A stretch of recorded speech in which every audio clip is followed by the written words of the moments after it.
You're not going to run me in on a 732 or an 817, are you? I could also nab you on a 432 and a 339. You couldn't get me in on a 432. That's intention of breaking and entering. You'd never prove it. Where'd you learn police codes? Took a course in criminal procedures. Ooh. Thinking of being a policewoman? No, just wanted to meet guys. How'd you do? Awful. I finished at the top of my class. All the guys hated me. That's how it is now. Next time, be a little dumber, huh? That's terrible advice. Thank you, officer. Okay, so hang on a sec. So he said to her, next time be a little dumber? That was his advice. That's what they all He was say. joking, I think. It was the 70s. Miriam, give up. You've got to realize that you're a very plain girl, and you've got to accept that once and for all. Jeez, man, I'm starting to wonder about myself. My hair gets frizzy like that. No. My eyebrows are thick. I have an ear that sticks out. Keri, are we the girls most likely? Oh my God, I am Miriam. She basically just doesn't wear makeup and dresses in lesbian chic. I am Miriam. Oh no. I'm brand new. They just put makeup on her and did her eyebrows. No, she looks the same except her eyebrows are thin. Oh my God.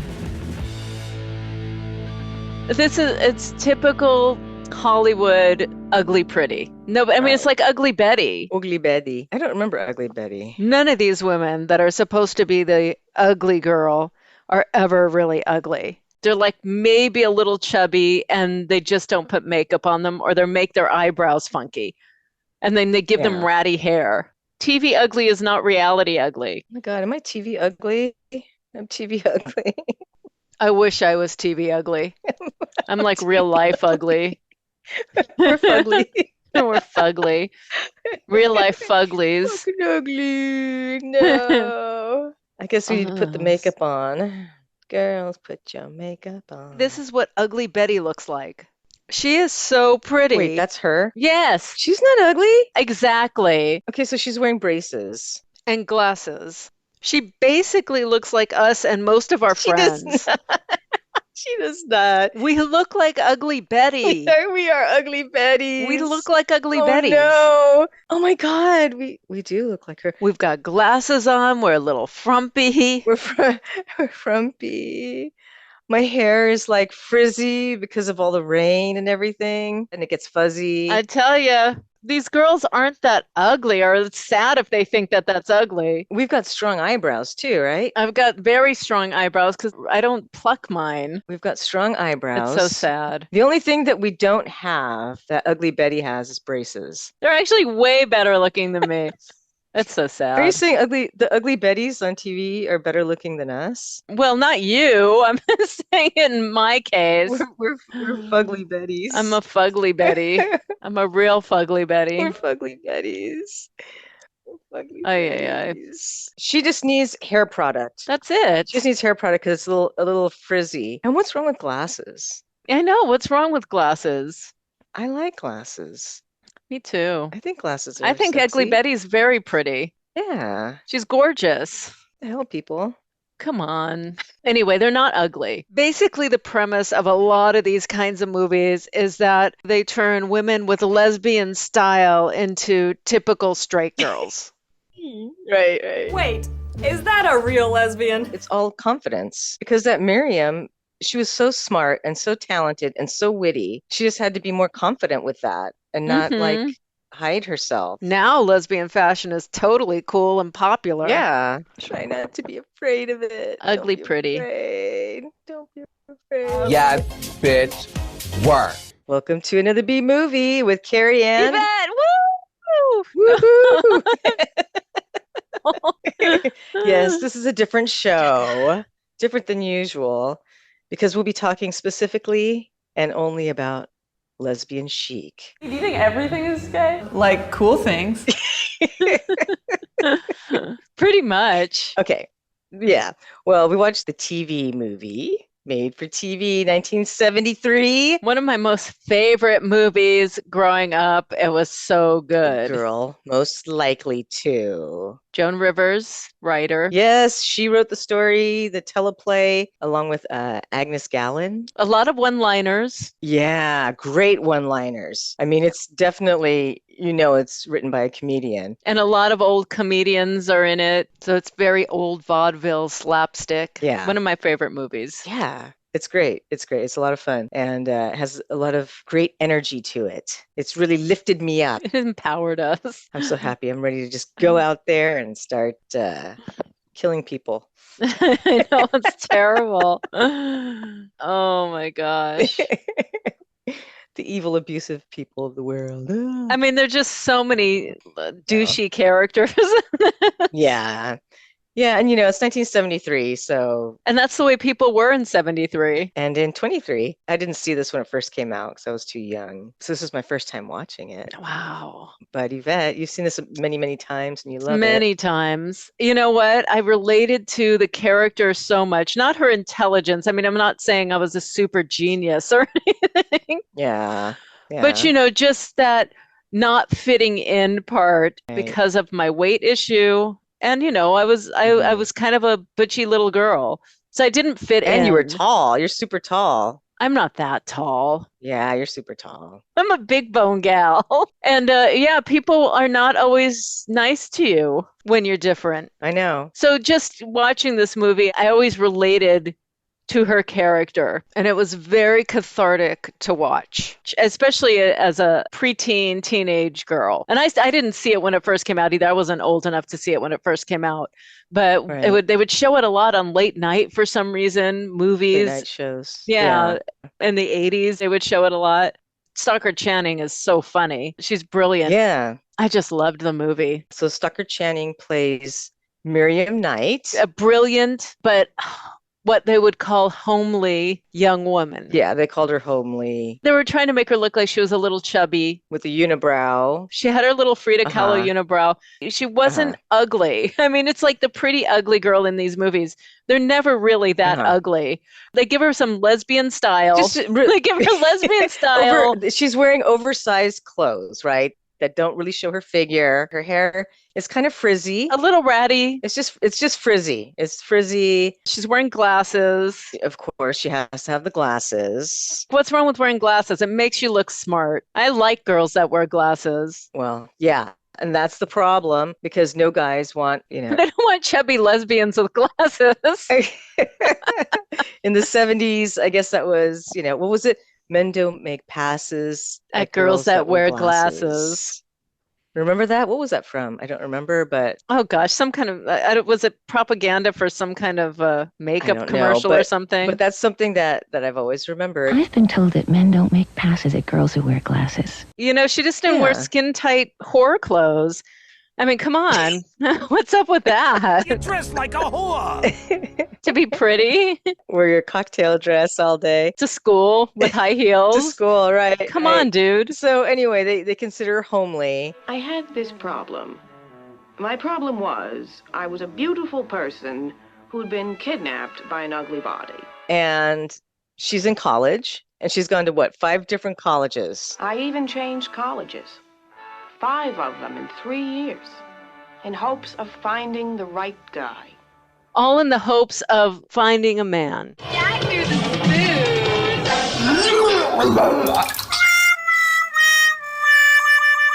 I mean, I know I loved this movie, but that is a stupid reason to go to 5 different colleges. It's like you shouldn't be going to school so you can find a man. Pathetic. Sadly, that's what a lot of women did back then. And that's pretty much what the first half of this movie is about. She's going through all of these great lengths just so she could hook up with a dude. So she can meet a man and get married. Because that's what everybody wants their kid to do, to meet a man and get married. Right. And you're thinking 73, okay. She's going to college. How many girls are going to college back then? I don't know. I mean, hopefully a few. It was right during bra burning and women's lib, right? Yeah, I know. That's her thing. She wants to meet someone and settle down. But for me, it's like, well, if you're going to college, you got your own life. You can make your own money. And you're smart. I mean, come on, you don't need a man. You don't really need a guy.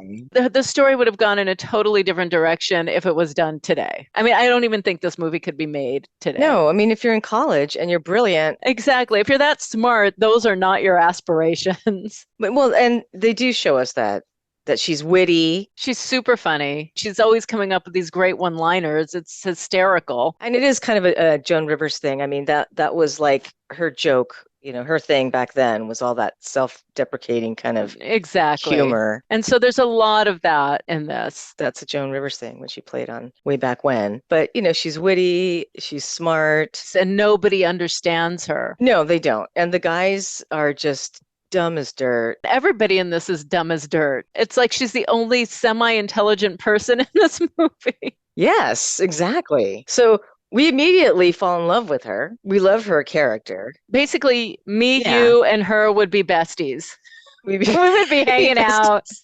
We'd be we'd be the Fuglies. The Fuglies. Oh, there go the Fuglies. There they are. Oh my God, look at them, the way they dress. She's exactly like the people I'd hang out with. I used to hang out with in school. Those are the people I would gravitate to. Because we're the outsiders. We really like you, but, enough with trying to find a guy to marry. Dude. You already have super queer androgynous style. If only you were gay. Just be gay. Girls will love you. Trust me. They will appreciate your mind and your wit. They'll appreciate you. Don't you worry about a thing. They honey. don't care Stick with us. that you have a unibrow. Look, Frida got so much action. Hell yeah, Frida. Oh my God, Frida did.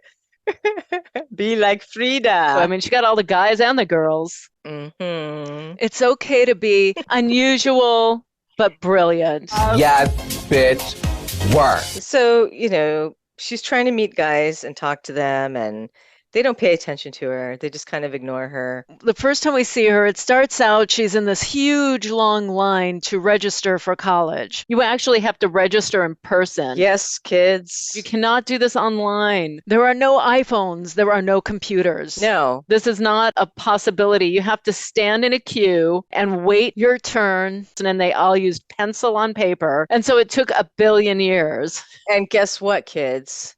Guess what?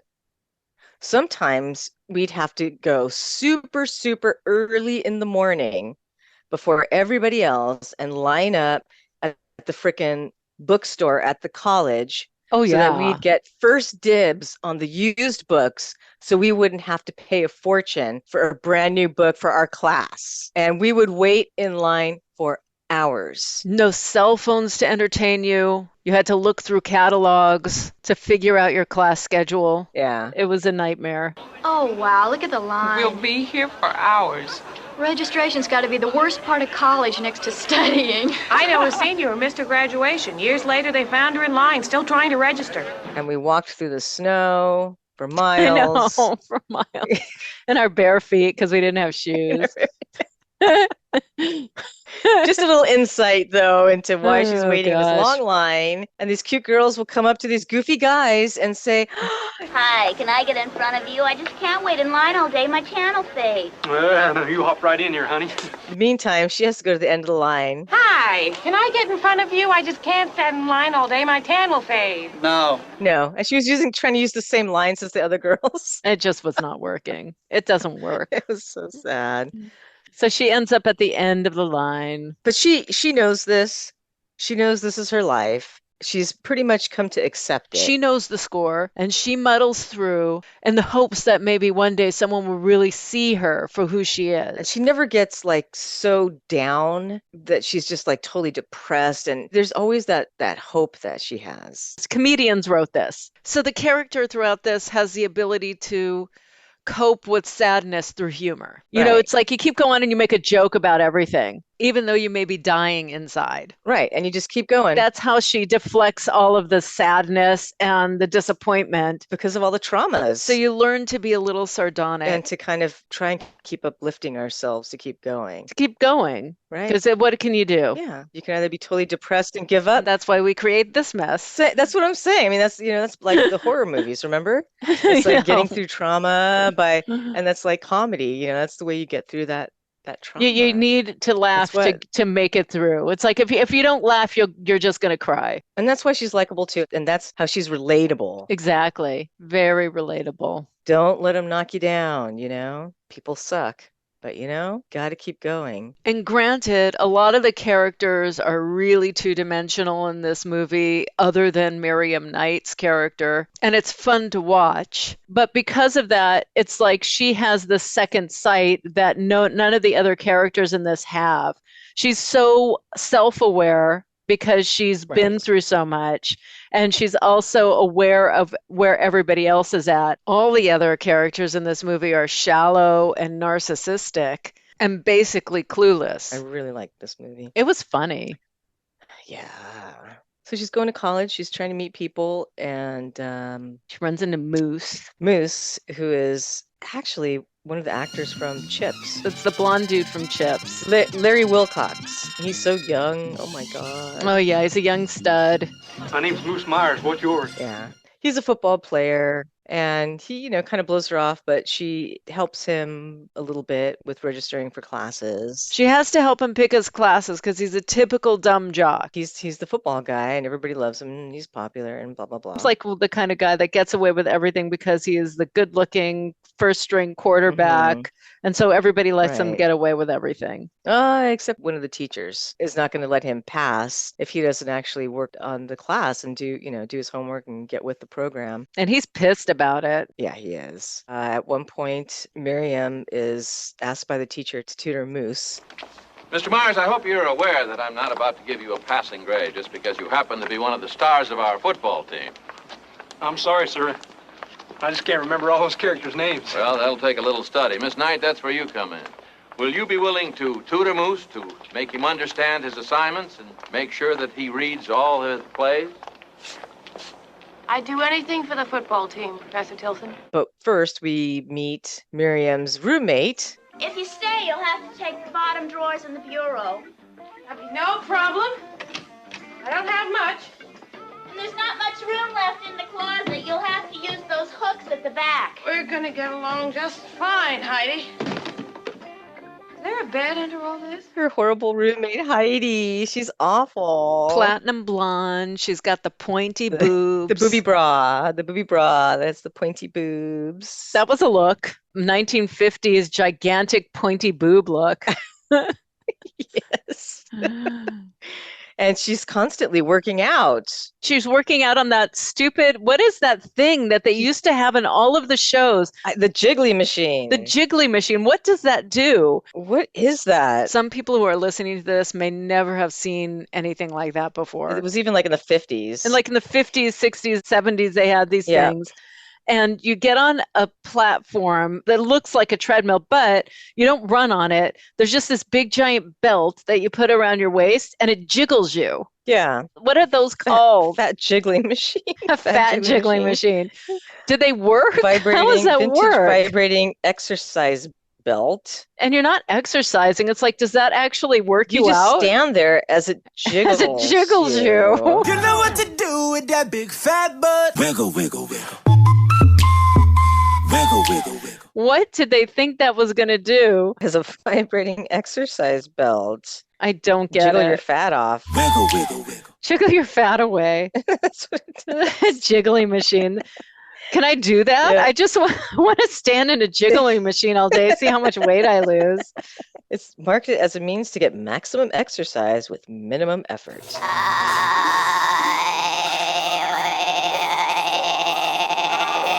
Jiggled your brain. Can you still buy one of those? It's useless. Anyway, she's on the little jiggle machine. So she's jiggling on her jiggle machine with her pointy boobs. She also has a little bike. And one dumbbell. She can only do one arm at a time. Yes. Oh my gosh. So she's constantly working out. She's gorgeous, annoying. She's a cheerleader. She's on the cheer squad. That's her thing. And the guys all fall for her. They love her. So she has guys calling her, constantly. And she just gets to pick and choose who she wants to talk to. And Miriam becomes her receptionist, knowing the score, starts screening her calls for her. Right. And so, you can tell that this is something that she's done so many times with so many other roommates. She knows the deal. And she just treating her basically like crap. Right. And so she does. So one guy is calling for Heidi, her roommate. Hello? Just a moment. I'll see if she's here. Who's calling, please? Fred. Ugh. No, I'm sorry. She's not here at the moment. I'll tell her you called. What? Oh, I'm Miriam Knight, her new roommate. What? He said he's playing pool and asked me to join him. Is that okay? Go. That should teach him a good lesson. And Miriam says, well, she's not available to go play pool with you. She has her awesome, sexy, Stockard Channing voice. So sure he wants to meet her. Yeah. So he says, come meet me at the pool hall. I'm wearing a blue shirt. So she's very excited about this date. So of course she goes and she spots him right away. And as soon as he sees her... No, thank you. Oh, I'm not that guy. I'm not Ed. I'm Fred. Oh, no. I'm not Fred. I'm Ed. Fred was here, but he had to leave suddenly. Come on. I know you're Fred. You said you were playing pool. You call what he's doing playing? Besides, I recognize your voice. I'm gonna be a while here, so I think we ought to make our date for another night, sometime next semester. So he just tries to brush her off and try to get rid of her. Yeah, but she doesn't give up that easily. She won't give up. And she's like, no, I'll wait around. And then she gives him good advice. She does. 9 balls, side pocket, you can run the table. And Fred is just trying to think of a way to get rid of her. So he asks her to go get some cream sodas for him and the guys, and she does. And as she does, boom, out they go, out the back door. They ditch her. And she's just being treated badly by everybody she meets, all because she doesn't look like a supermodel. She's not what they consider attractive. Everybody has to abuse her because of that, I guess. It's terrible. Yeah. Yeah. So then we're at Miriam's Shakespeare class, and she's brilliant. Of course, she knows all the answers to everything. She's smart, and, guys don't like smart girls. Miss Knight, perhaps you could help Mr. Miles and tell us about the theme of the Oedipus legend. Easy. Guy can't kiss his mother on the mouth and get away with it. And we find out that Moose is going to fail and he won't be able to play football. So the teacher hooks them up so that she can tutor him so he can pass the class and stay on the football team. And Moose is so mad because he thinks he should really have a free pass because he's a football star. And he's making fun of the fact that Miriam is now going to be his tutor, and all of his buddies are laughing with him at the soda shop. Miriam overhears this. Listen, what was Silson bugging you about today? Yeah. Oh, he won't pass me.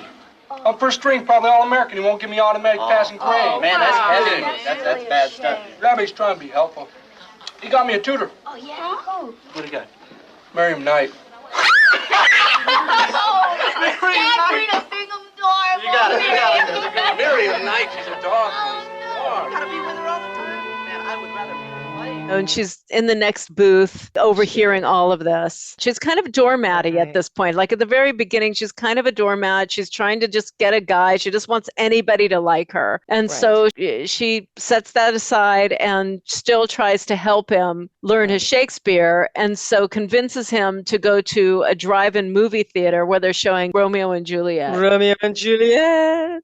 Yes. So he doesn't have to read because he's a dumbass. An idiot. He refuses to read. So it's the drive-in. One night, he took me to a drive-in movie so I could explain the plot of Romeo and Juliet and save him from reading it. Even though he tried to avoid being seen with me, I was thrilled to be seen with him. And in the 70s, what do you see at a drive-in, Yvette? Orgies in the car. I know, Caligula. There's like one car with, I don't know, 3 couples in there all making out. I know, an orgy and a beetle.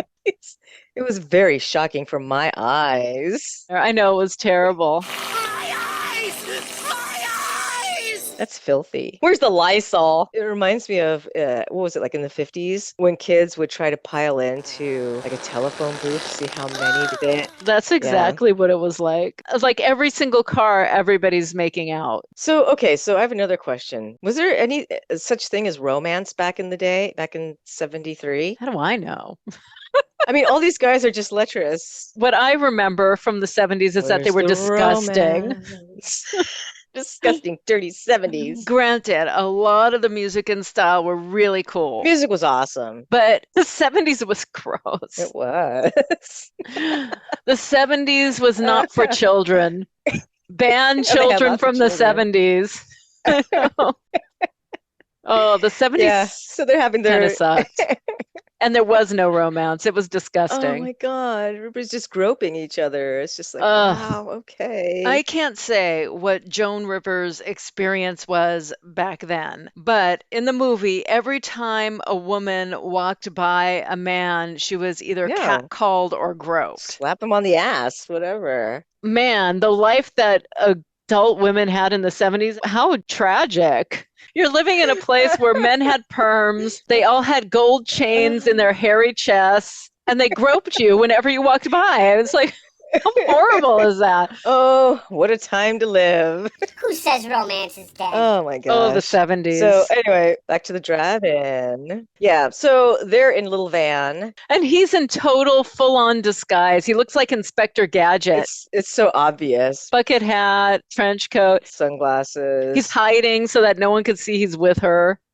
And yet, he still puts a move on her. Yes! He's just going to use her. You know how guys are. As hormones are raging, he'll do anything with anybody. Who says romance is dead? Ugh, God. But as this happens, she kind of jumps away and accidentally hits him in the eye. I'm so sorry. The eye! Of all the times I get a black eye, I'm supposed to be on television tomorrow night for a preseason interview. And he starts crying like a big baby. I hope I don't have a black eye.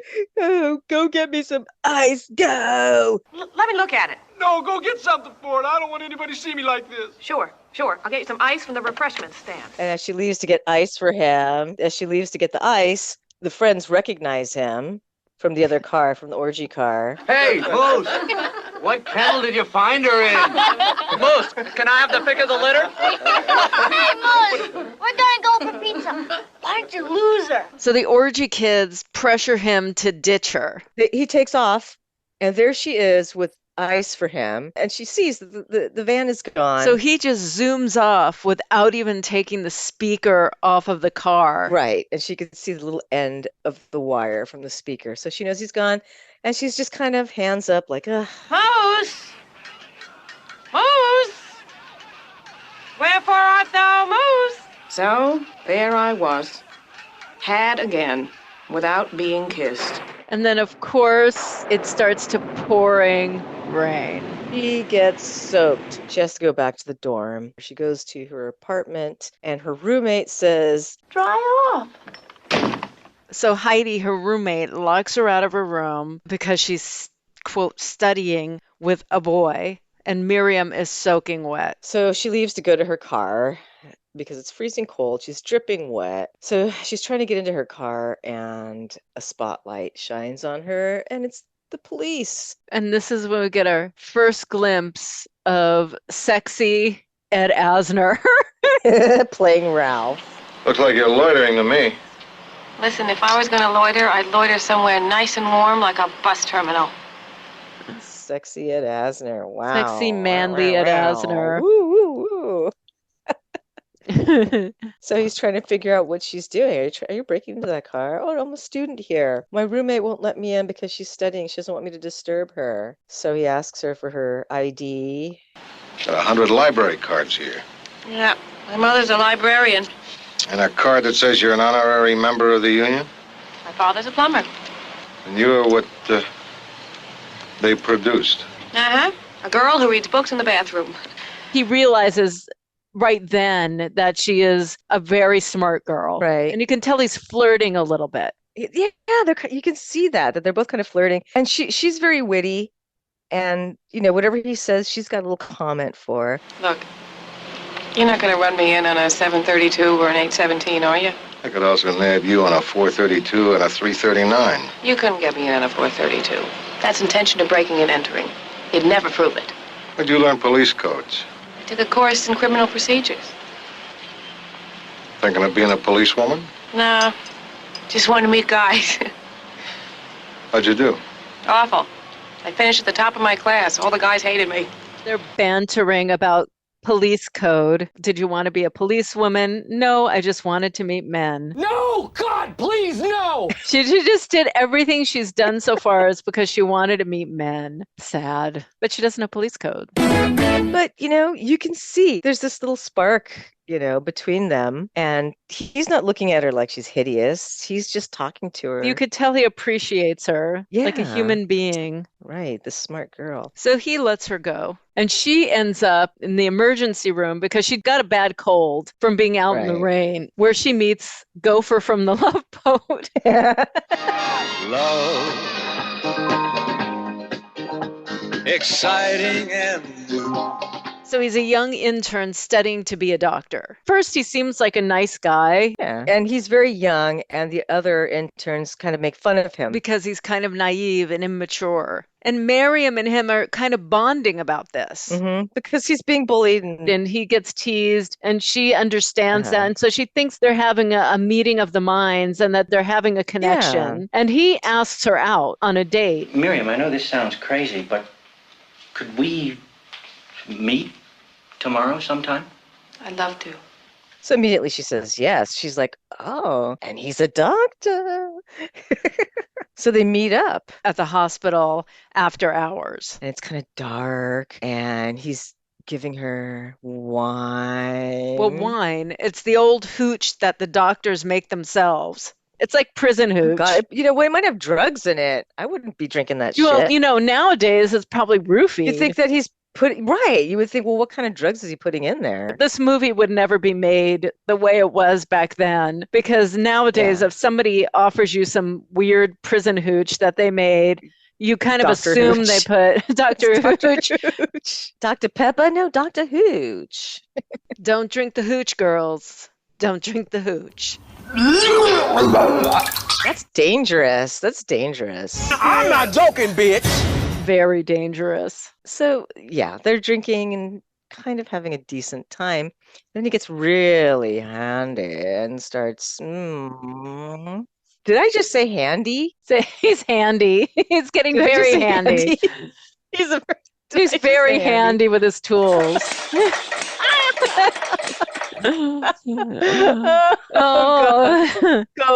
Gopher. So he's just like all over her. And all of a sudden, when they're all hot and heavy, she kind of hears this noise or this voice in the background. Say it again, please. I can understand that. No, the I love you. The I love you, Miriam. I love you.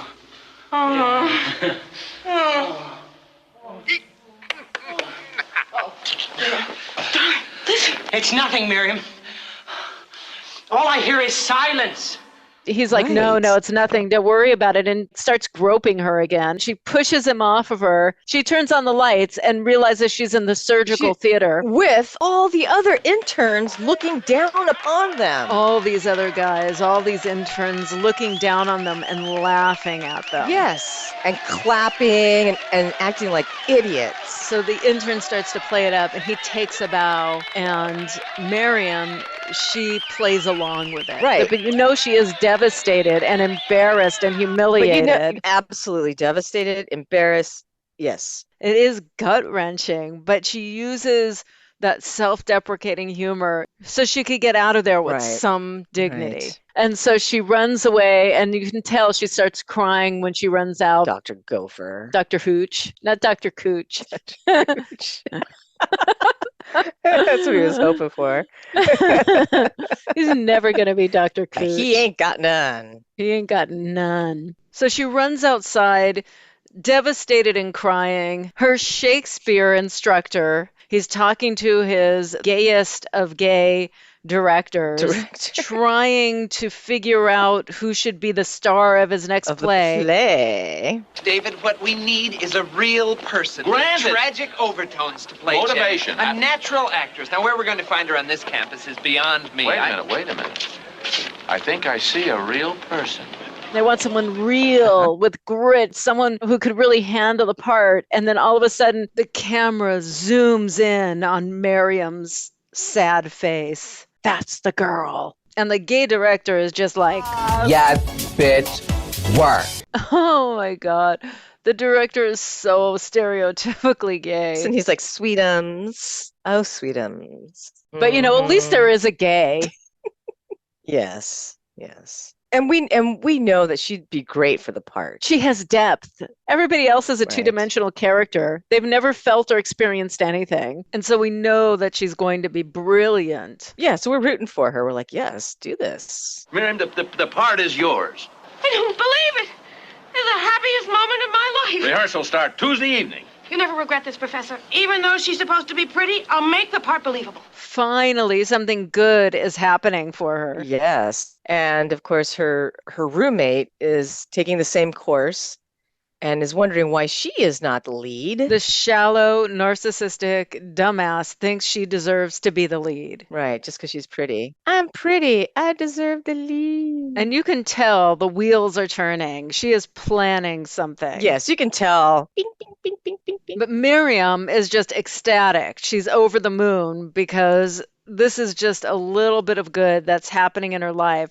And she's coming up with ideas for the play and how she should approach it. She's so happy for once. Right. So she is so proud of herself, and she contacts her ex-boyfriend, Herman, so that he can come see her in the play. He wasn't really an ex. He is just because their families have known each other forever because they're all in the plumbing business. And so the families are kind of pushing them together to date and, possibly get married and have this wonderful plumbing empire. But she invites him to see her performance of a lifetime. And he is not at all supportive. No, he is annoying. He's not the best looking guy himself. He's narcissistic. No. He's rude. Mm-hmm. He's self-obsessed and self-absorbed. Yeah, self-absorbed for sure. He's just thinking about his plumbing empire. He's an ambitious person, and that's his goal. And he couldn't care less that she's in this play. It's like, oh yeah, thanks for it, but this is what's happening in my life. Yeah. But he's there. He showed up. That was, I guess, kind. At the very least, he showed up. He didn't have to, but he showed up. I'm so glad you could come, Herman. Hey, you're really spreading out, huh? And her performance is brilliant. Everybody loves it. First act, wonderful. Yeah. And she's just knocking them dead. Yeah. And that's when her roommate, her understudy, Heidi, puts the plan in motion to get Miriam out of there. I'm so glad. Isn't Miriam terrific? The audience accepted her immediately. Right, but I'm due at the front. She'll be even more terrific in the next act. Just you wait. Just you wait for the second half. She'll be done. So Miriam comes out in the second act, and she's holding a flower box that's supposed to be empty. And so when she opens the box, it's filled with roses, and she's deathly allergic to roses. And so she just starts sneezing and coughing uncontrollably. Yes. And she can't finish her scene. Our lives.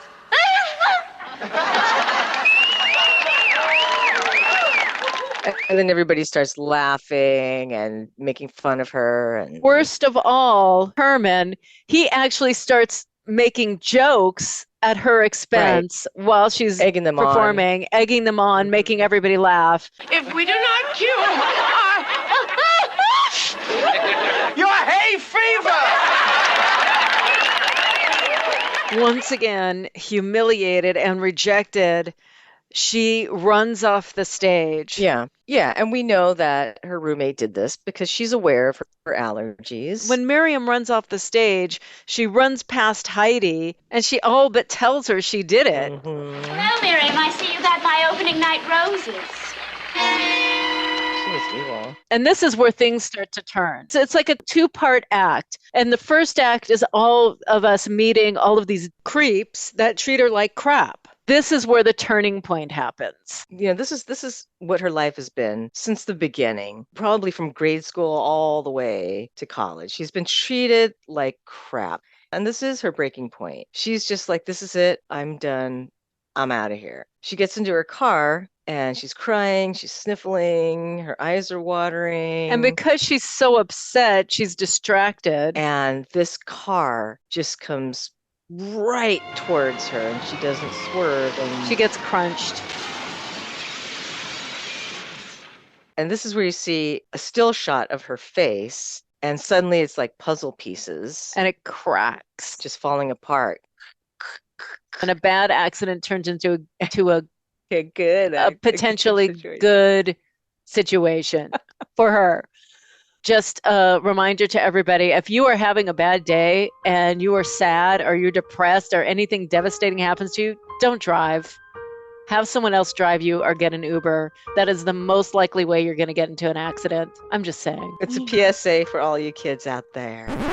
It will not turn out good like it did for her. Yeah. Remember, kids, this is just a movie. Things like this don't really happen in real life. So we end up seeing her in the hospital. She's covered from head to toe like the mummy. There's not like one part of her that is not bandaged. Her little arm is in a sling. And you just see the little slit where her eyes are, and just a little tiny slip for her mouth. And her ex comes over to visit, brings her candy, and tries to hand it to her. And of course, she can't hold anything because she's like totally bandaged up and totally crunched. Her hands are in a sling, and he's like moving her hand back and forth like nothing. She's just like pushing her limbs around. Oh my God! Wouldn't you think? The poor thing might have some pain. Wouldn't you be delicate? I know. Give me some morphine. She's slurping her dinner out of a cup. She could only drink from a straw. Hey, Miriam. Yeah, I brought you some candy. I tried to get here sooner, but I was too busy. So the candies are really for him. The candies are gonna be for him. He doesn't come to see how she's doing. And not that he really cares. He doesn't care. He just wants to give a big announcement. But now he just wants to tell her when she's in the most devastated part of her life. Miriam, good always comes out of bad.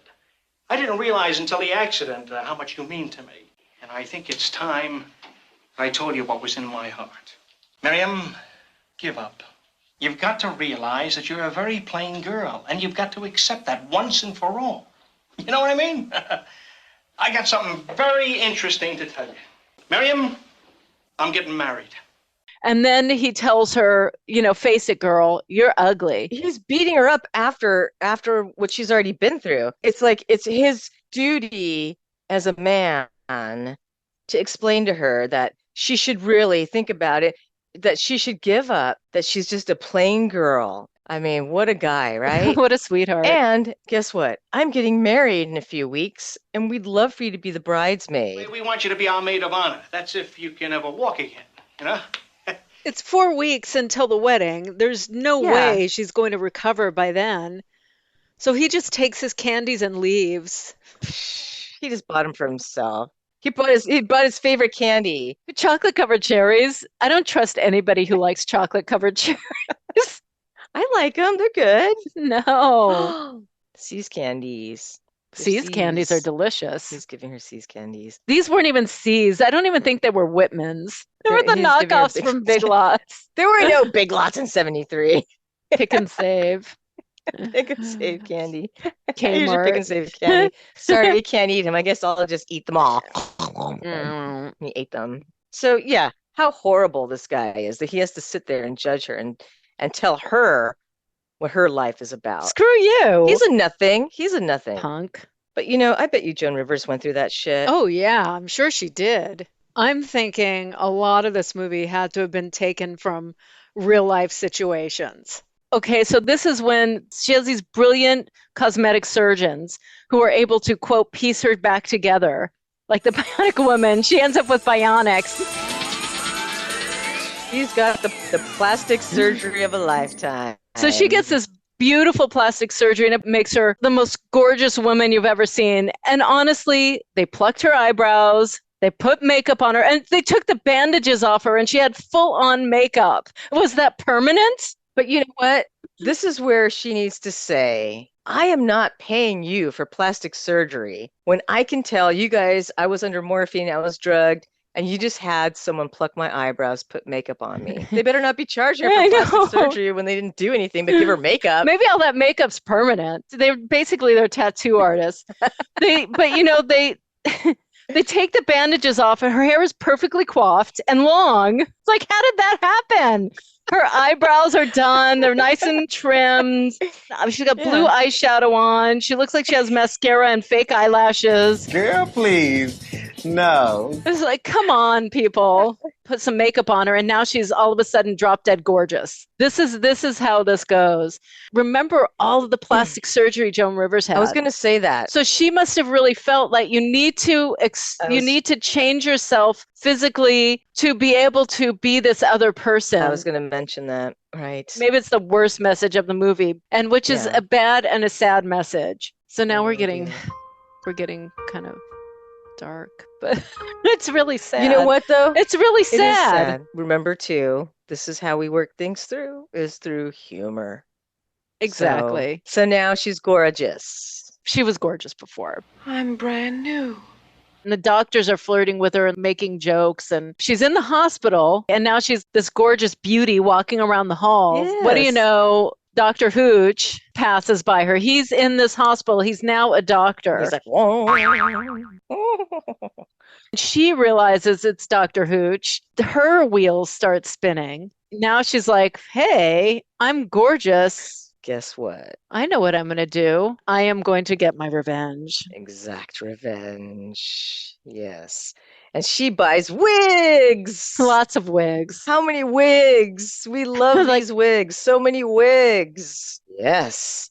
So she puts on this short hair, kind of bouffant wig. Has her sexy nurse outfit on. And she goes and seduces Dr. Hooch. Yes. And he falls for it, of course, because he's such a dope. Don't you think you might go after the wrong woman one day and hurt her? Impossible. Dr. Gates, please. Now you've just scrubbed. You're supposed to be sterile. Oh, no, the patient is asleep. What the hell kind of hospital is this? And the patient gets sepsis. Nobody's going to notice. So he's a bad doctor anyway. Germs. She's got the needle all prepped. I'll be all cold in a minute. That's right. They'll take me into the operating room. What's wrong with that? You took me in there once. Only then, you were the operator.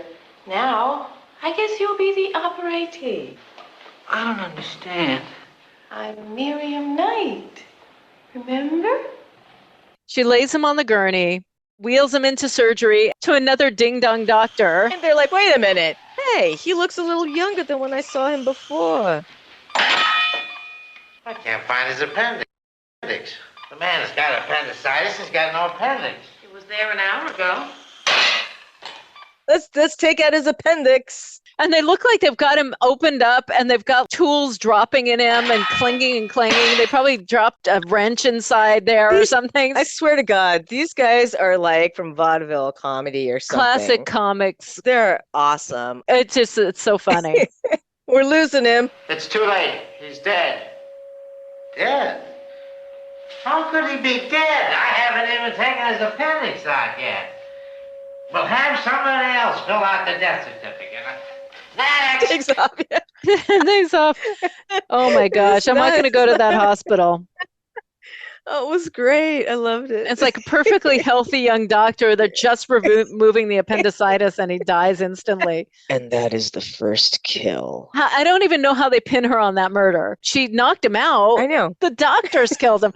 That's a lawsuit waiting to happen. She didn't even kill him. Although, hospitals do that shit all the time. Operate on the wrong organ. Okay, that's one. Boom. Malpractice cannot pin that murder on her. Now it's just a succession of what asshole is she going to get next? Yes, it's wonderful. Now she goes after Moose. Moose, yes, Moose. This is really fun. She's dressed like Marilyn Monroe in a crop top, little shorts with high heels, and she's running on the track with this big blonde, puffy, sexy Marilyn Monroe wig. And she's just running along the track.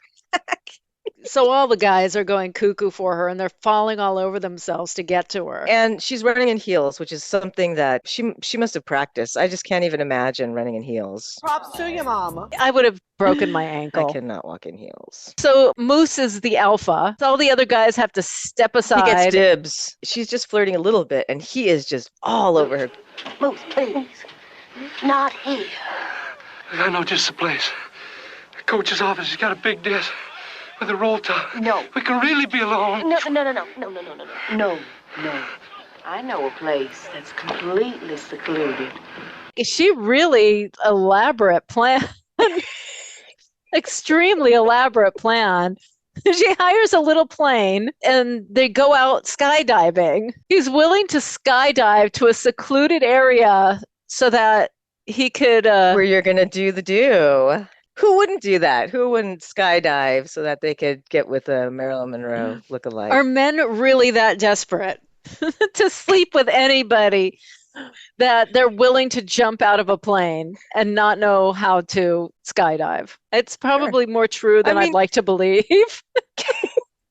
I mean, it is kind of exciting. You meet a beautiful woman and she's like, that's your first date. Let's go skydiving. Would you do that? I'm thinking about it right now. Like, would I do that? I'm sorry. No cooch is worth that. I don't know. Maybe roller coasters. I don't know. I'd go on a roller coaster. That's not. You're not going to die on a roller coaster. Here we go. Right. That's what I mean. Skydiving's like, I'd go backwards on Colossus. I'd go backwards on Colossus for you, girl. No. I would do that for a girl. That's not. Come on, it's a roller coaster. I'd go on Slinky Dog Dash. For you, girl. I'll go on the Revolution 3 times in a row for you, girl. Oh, God. But this is different. This is skydiving. Okay, so back to the skydiving. It's a very satisfying scene. It is. She's like, you first. She pushes him out of the plane. She goes with him. I mean, she knows how to skydive. She's brilliant. Does. She knows how to do everything. This is where she gives the big reveal. Do you remember Miriam Knight? Who? The girl who helped you study Shakespeare. Kind of fat and scraggly looking? You left her in a drive-in movie? Yeah. I wonder whatever happened to her. You're looking at her right now, Romeo. You're Miriam? That's right, buddy. It's time to pull the cord. Hey, don't fool around. I'm not.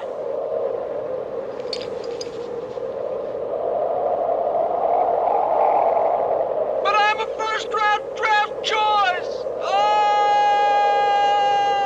Flings her wig into the wind. She doesn't. No, that's what she should have done. Every reveal should have been flinging the wig. That's what it should be. Pull off your wig and wipe off your makeup. I am Miriam Knight. So when she tells him to pull his ripcord, it doesn't work. Yep. Of course, hers does, and she sails safely to the ground. What a beautiful day. Yeah. What a beautiful day. So strike 2. This one I give to her. So we got 1 and 1 right now. Death by skydiving. So Ed Asner, Ralph, is investigating. He's snooping around for clues. Yeah, so he shows up. Mr. Police Officer. Why does he think it's a murder? Yeah, I know. I mean, it could have been anything, but he just suspects murder already. So he goes to Moose's coach, and he asks him and some of the guys some questions. Did he have any enemies? No. Kidding? Nah. In fact, as a matter of fact, this Saturday is a tribute to him.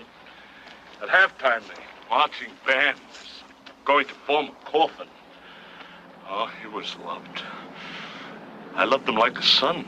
But everyone loved him. So Ed Asner, Ralph, the cop, is suspicious. He knows something's going on. And then... Wig tres. She's now going after Rumi. Heidi. She's going after her by disguising herself as an English makeup company representative, trying to convince her that they want her to rep a special product line and have her appear at the Super Bowl.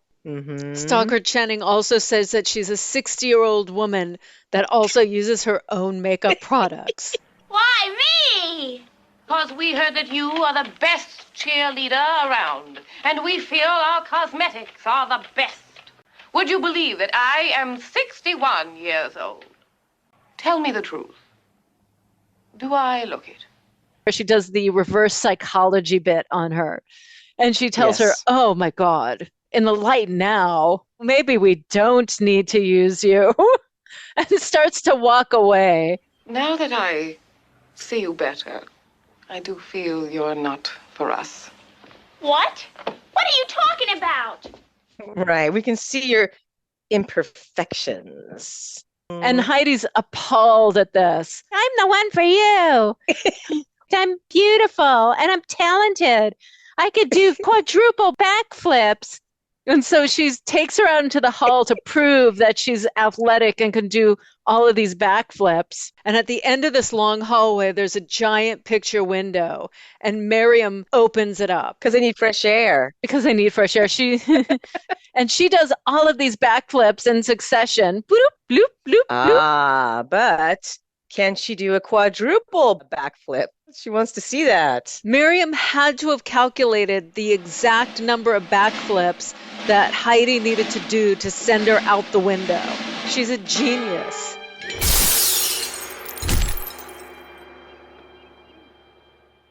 Thanks for the roses. I love it when people fly out of windows. Me too. That's the best. I love it. And so she flies out the window doing a backflip somersault. She does this wonderful backflip. And again, this goes in the not a murder column.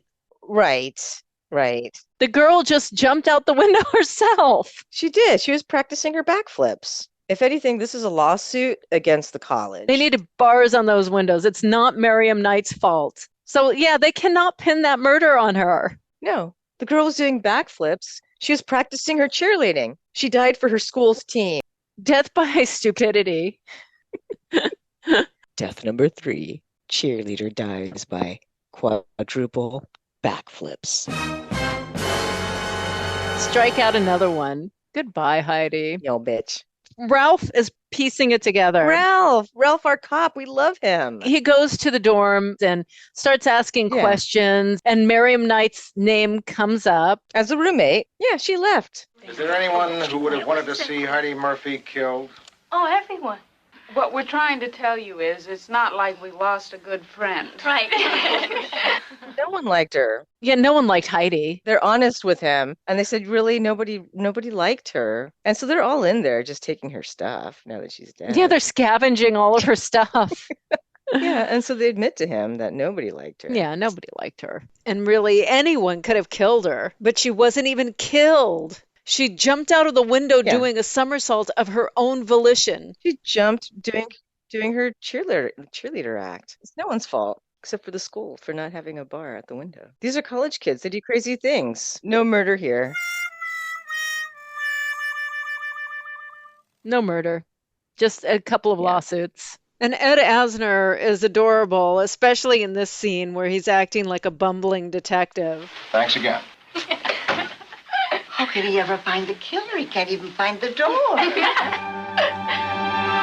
It's like a big teddy bear. It's cute. He's getting clues, though. He knows. He knew a long time ago who it was. He's got it. Meanwhile, Miriam's on to her next victim. Yes, of course. Who else gave her trouble? Who else humiliated her? Who is the biggest a-hole of them all? Miss Herman. Herman Anderson? Herman. Ex-boyfriend, Herman. Jerk. So she goes to see him at his shop. When he realizes it's her, he's shocked. Yeah, he doesn't recognize her. Herman, it's me, Miriam.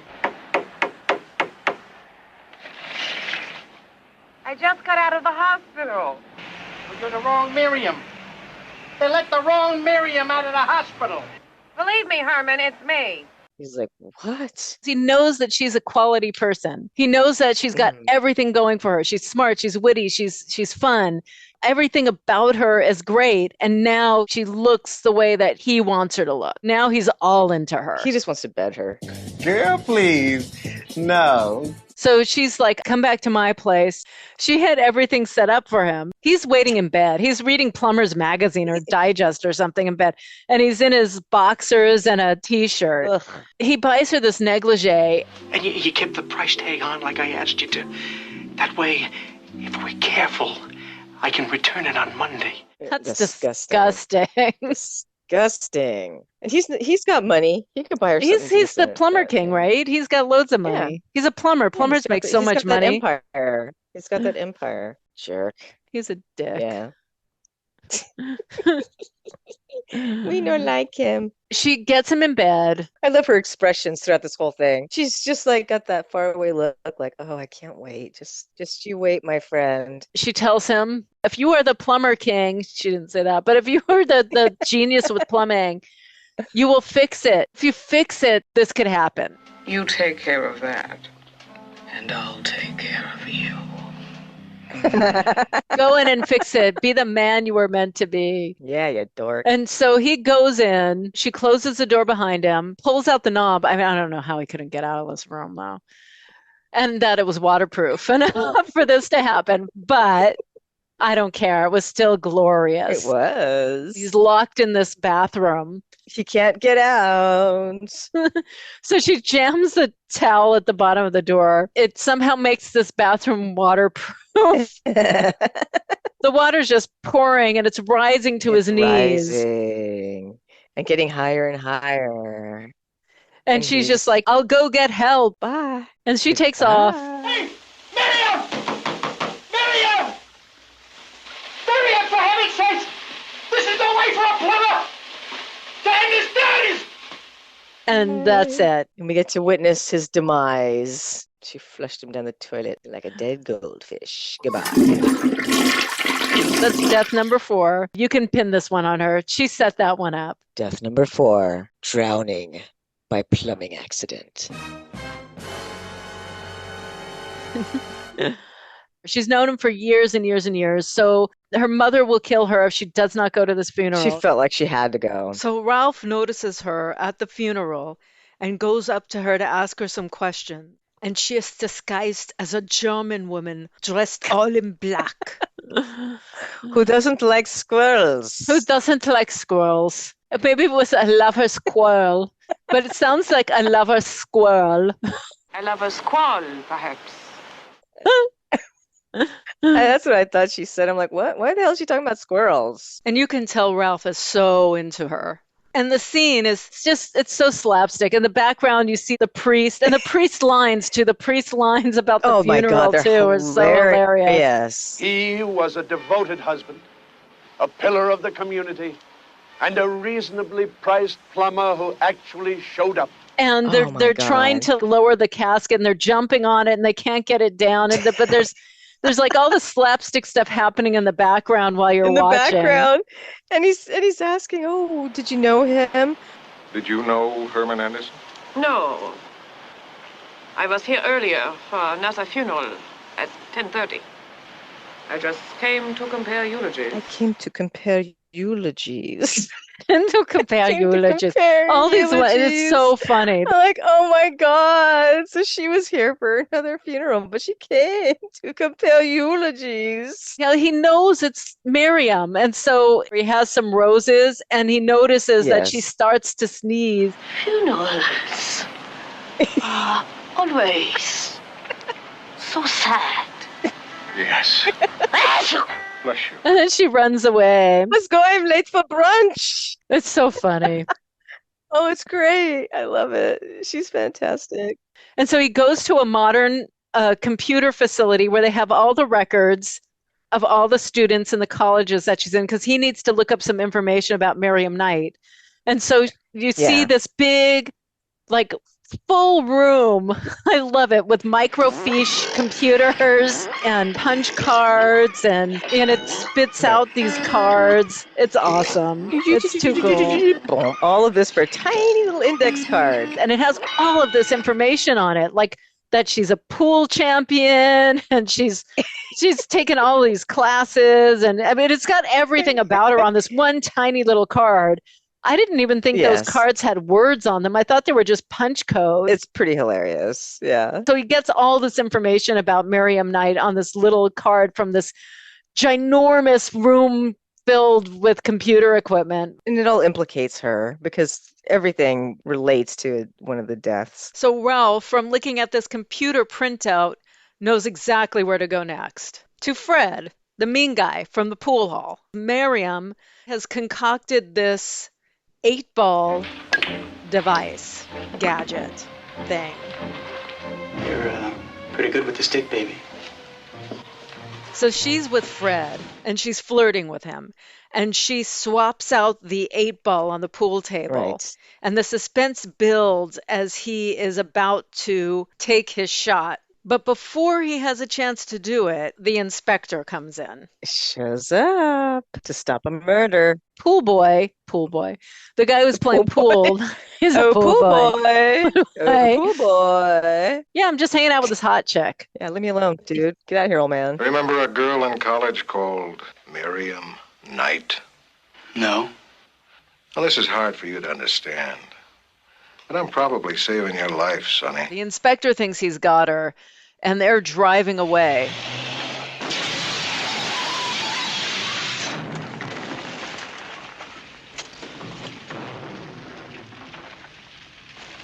The 8-ball was like nitroglycerin or something. I don't know what it was made out of, but she truly is a super genius. Exploded. It blew the whole place up. Guess he got behind the 8-ball. How do you like that? I never figured on the old exploding 8-ball trick. It's the old exploding 8-ball trick.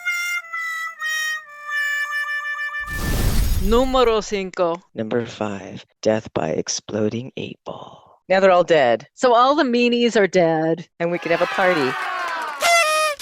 So Miriam and the inspector are smitten with each other. They've basically found their soulmate.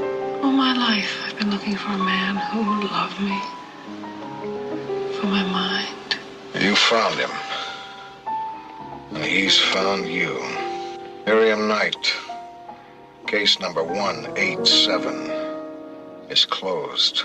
So Miriam knows that there's a spark between them, and she's trying to convince him to run away with her. And he's thinking about it. Because he just knows how brilliant she is, and he tells her. I wish we could be together like this forever. I was hoping you'd say that. Well, what did you have in mind? Tahiti. Even though he knows that she is a murderer, she just falls into his arms, into his big, hairy, manly, bare arms. Aww, so sweet. He's in love with her mind and her brilliance, and she sees that he really, truly appreciates her for who she is. He appreciates her devious mind. Let's go party. But he takes his job very seriously. He is a man of the law. An officer of the law. I'm a woman. Makes my choice very difficult. We cut to the next scene, and you just see the camera slowly zoom out on a wedding scene. And so you see, this is a fairy tale with a happy ending. I finally found the right man and married him. Someone who loves me for the real me inside. Miriam and Ralph are getting married. In prison. Okay, so it's not perfect, and we won't be together. But at least we won't get on each other's nerves. Besides, I'll be up for parole in 10 or 20 years. 10 to 20 years ain't too bad. Yeah, and you know what? They may even knock off some more time when they figure out that the others are just basically lawsuits. Conjugal visits. So, 10 years' time, they'll be back together. So there's a happy ending for it's everyone. It's a very happy ending. I really would love to know who are these people based on because they were so terrible. The writers and Joan Rivers, they had to have known people like that. No, I'm sure she did. And you know what? It's not even just for her. I mean, women go through this stuff all the time. Well, some people may not resonate with this movie. Who? I don't know, but if you're just a woman. If you're just a woman. I didn't know you could do such a great Ethel Merman. I mean, most women, my oh my, we've experienced this crap on a day-to-day basis. I'm sure Ethel Merman experienced it. Yeah, cool. All I'm saying is that this movie offers some catharsis. Yeah. And I know that is not a good way to pay for stuff. I mean, we're not advocating. It's just it's a little bit of karma. A little bit of karma. There are better ways to handle the situation. We do not condone. Is this going to be another PSA? It's another PSA because we do not condone that sort of behavior. But that is the girl most likely to. It's fun. It's funny. A lot of one-liners. A lot of old comedians. It's very campy with the outfits, the wigs. It's very, very outrageously campy. Oh, I love all the wigs and the outfits. It's beautiful. It's one of those movies you could just turn on and it's fun. Stockard Channing's performance, Ed Asner's performance. Yeah, I think everybody could appreciate this. And you know what it kind of reminds me of? Remember the Vincent Price movie, Theater of Blood? Yeah, very campy. That was great. Where he goes after all the people who voted against him. Exactly. It's in that vein. And that was, you know what, that was 1973 too. 73 was the year of revenge. Listen to our Theater of Blood episode. It is a good one. Yeah, it is. That's a great film. Yay. Yeah, I really enjoyed this one. This is one of the tops. I always liked this movie a lot. I mean, it's not a complicated plot. It's not. No, I know, but but I mean, just talking about the trope of the ugly pretty girl and lesbian chic. It brings up a lot of stuff, a lot of issues that young women face. It brings up a lot of those issues. And, and just being secure in yourself, knowing who you are and having confidence. And I think it's important. If you can't love yourself, how in the hell you gonna love somebody else? I have confidence in me. I love that song. I have confidence that spring will come again. I know that song too well. Young women, confidence and self-love are more important than any other thing you can cultivate in your life, says I. PSA number 3. No, I mean, it's true. If you can't love yourself, how in the hell you gonna love somebody else? And that's what I was thinking throughout the whole thing. It's like, God, she seems like such a cool person. It could have been such a different story. And she could have still met Fred and not been in prison. She could have joined the police force. Hey, Fred. So what did we learn? If you want to be pretty, go talk to your friendly neighborhood hooker. See what she's wearing. Take off your glasses. No, keep the glasses. I love them. Shave off your eyebrows. No, keep your eyebrows. Don't put on a little makeup and take off your lesbian clothes and you can be beautiful. Oh no. We need to start a band called Fugly Betty. That could be our band. I wonder if there is a band called the Fugly Betties. If there isn't, there should be. G-L-Y-N, you ain't got no alibi. You ugly. What? You ugly. Well, thanks for listening. We love you all so very, very, very much. Mucho, mucho. And you can find us at Another B Movie Podcast on Facebook and Instagram, Twitter too, but so much into Twitter.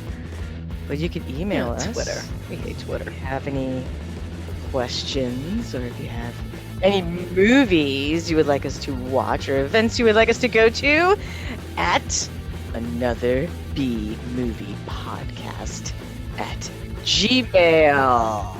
Please email us. Have we gotten any emails? I got no email. No me gusta. And don't forget, Las Pesadillas Son Gratis. Props to your mama.